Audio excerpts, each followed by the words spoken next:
happening right now on your radar? Well, first, my voice has gone through laryngitis, but for judicial politics right now, there are two major things.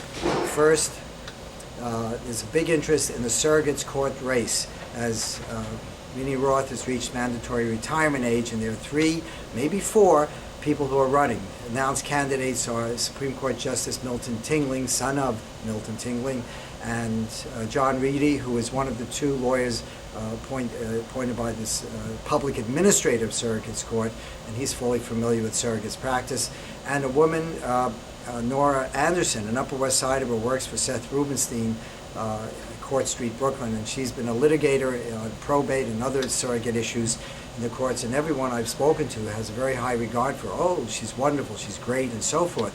And she's a black woman, notwithstanding the surname Anderson, lives on the Upper West Side, and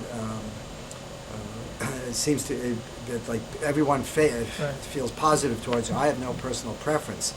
I also heard say that this time unreliable hearsay that there was a gay female lawyer who is considering running also for surrogate. But right now there are three.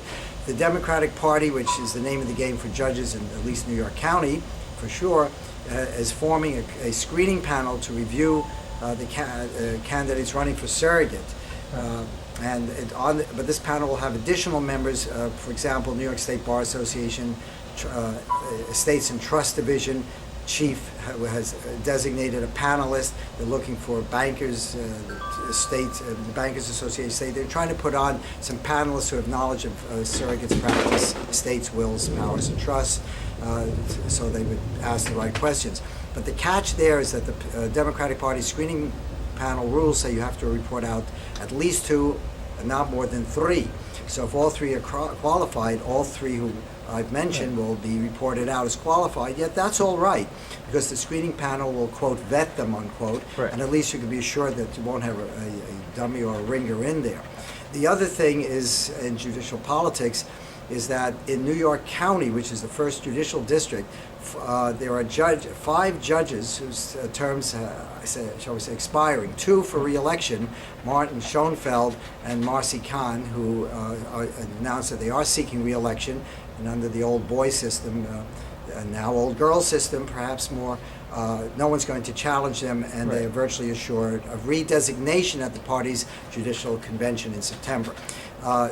September what? Well, I think it's around the 24th. Okay. You've got a problem there because of the Jewish holidays, but it's the New York State election law says the convention must take place so many days after the primary, but not later than. And I believe it's, I don't know, in the 20s, and on a Thursday is the only open day because there are some major Jewish holidays then, and the prime, you see.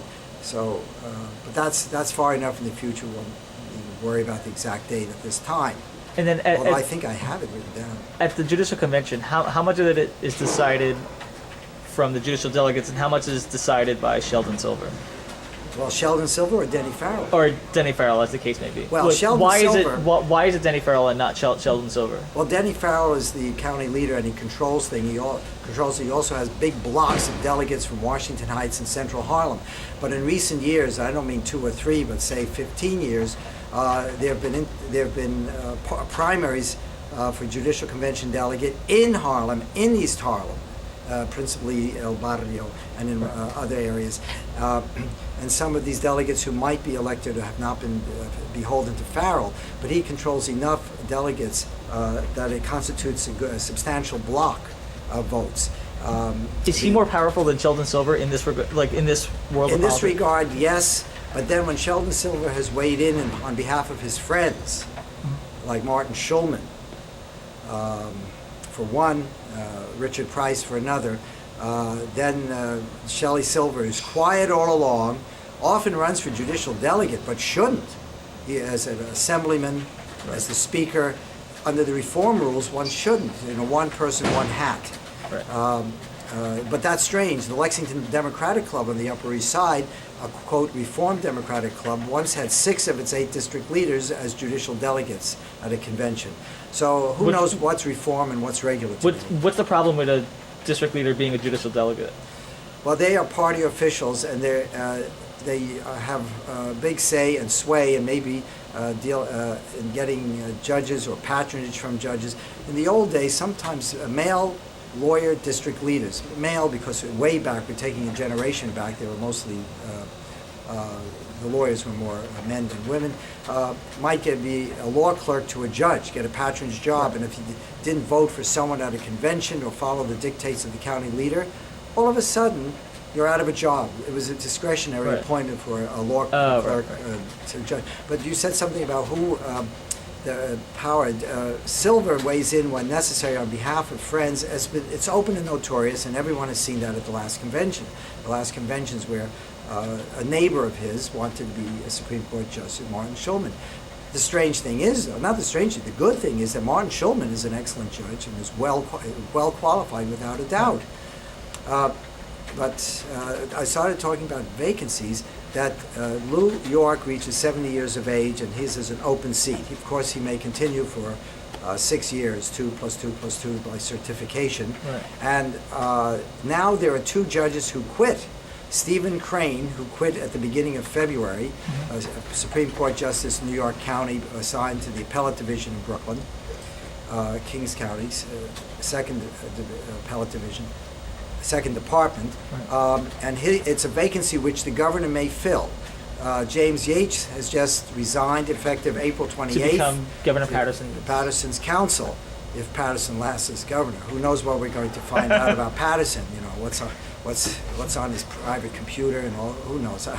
It seems to be a very funny thing about this Albany, or as one assembly member refers to it as Albania. In any event.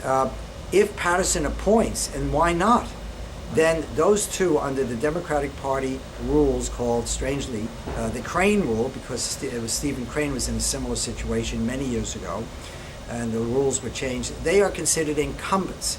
And people don't like to run against incumbents, and the screening panel treats the incumbent differently and looks at their record on the bench, and essentially if the judge has not done anything heinous, then it merits redesignation.